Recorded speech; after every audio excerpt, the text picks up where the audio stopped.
안녕하십니까? 지금부터 장작가마 재현 워크샵 체험 및 전시에 관하여 말씀드리도록 하겠습니다. 여러분, 이천 여주 광주 하면 무엇이 떠오르시나요? 이곳은 도자기 협동조합 등 관이 민간단체와 연결하여 국내 최대의 도자기 시장으로 우뚝 선 곳입니다. 그리고 또한 이것을 바탕으로 경기도 도자기 엑스포를 유치하여 매년 1천억대 이상의 경제적 파급 효과를 얻고 있고요. 그것은 나아가 도자 산업 발전으로 도예인들에게 직업과 생계, 생활의 긍정적 효과로 연계되어 있습니다. 그러면 우리 인천은 어떤지 살펴볼까요? 우리 인천은 서구 경서동에 사적 제211호 녹청자 요지라는 위대한 문화유산이 있습니다. 인천의 도예 작가들은 이러한 문화유산에 자긍심을 갖고 활동하고 있지요. 그러나 현재 코로나19 상황 등 여러 가지 이유로 상당히 고립된 상황에서 어렵사리 작품 및 생산활동을 이어가고 있는 현실입니다. 장작가마라는 전통 소성 기법을 작가들과 함께 고증하고 이를 통한 실용성 있는 전통 도자 제품을 개발함으로써 현재의 어려운 상황을 극복하고 창작 활동에 활로를 열고자 합니다. 활발한 연구가 이루어지지 않고 있는 녹청자 전시를 통하여 대중들에게 백자, 청자와 같은 본래부터 존재한 친숙한 장르의 도자기임을 인식하고 일상적으로 사용할 수 있는 쓰임새 많은 아름다운 그릇으로 녹청자가 기능할 수 있도록 작가들과 함께 연구하며 시민들과 공유하고자 합니다. 다음은 장작가마 재현 워크샵 이후 앞으로 어떻게 계획하고 있는지 말씀드리도록 하겠습니다. 전통가마 소성과 연구를 위한 유형 및 소지 개발을 지속해 나갈 계획입니다. 또한 장작가마를 통하여 더 많은 지역 작가들을 유입할 수 있도록 방안들을 개편하고 보완하겠습니다. 그리고 실용성 있는 생활 도자기 샘플 제작 및 생산에 힘쓰도록 하여 실질적인 성과를 올리도록 하겠습니다.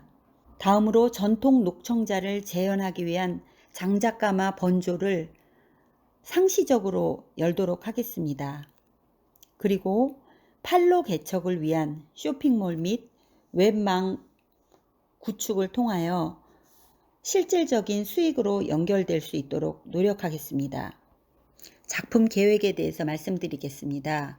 2021년 4월부터 9월까지 녹청자 재현 작품을 제작하도록 하겠습니다. 장소는 서인천 도예연구소 및 각 작가별 작업실에서 하도록 하겠습니다. 그리고 다 만들어진 작품들을 서인천 도예연구소 내 장작가마에서 3일간 소성하는 행사를 갖도록 하겠습니다. 이때 관심 있는 시민들의 참여를 유도하여 지역의 어떤 문화 행사로 거듭날 수 있도록 준비하겠습니다. 그리고 2021년 10월부터 11월 중에 인천 서구 관내에서 전통 가마 작품전을 추진할 예정입니다. 장소는 서구문화회관 전시실 또는 녹청자 박물관 또는 정서진 아트큐브 전시장에서 갖도록 하겠습니다. 코로나19와 관련하여 방역 규칙을 지키면서 진행하도록 하겠습니다. 다음은 예산 계획입니다. 재료비, 소지, 유약, 땔감용 장작 구입 등으로 450만원 소요될 것 같습니다. 지급 임차료로 장작가마 대여료가 있는데요. 150만원을 책정하였습니다. 그 밖에 행사 홍보비, 도록 제작비로 400만원을 책정하였습니다. 그리고 회의 운영비로 회의 진행 시 식사 및 다과로 20만원을 책정하여 총 1000만원 예산을 계획 세웠습니다. 다음은 저희 인천 서구예술인의 공예협회에서 활동한 그간의 활동 내용입니다. 공예협회전을 10회간 열었고요. 서구예술제 전시 및 행사에 24회 참여하였습니다. 2020년에는 라쿠 워크샵 및 전시를 했고요. 서구예술인의 주최 문화기행전 참가 후 작품 제작 발표회를 20여 회 참여하였습니다. 마지막으로 서구 예술인의 주최 어린이날 행사에 물레체험 등 다양한 행사에 참여하였습니다. 고맙습니다. 이상으로 발표를 마치겠습니다.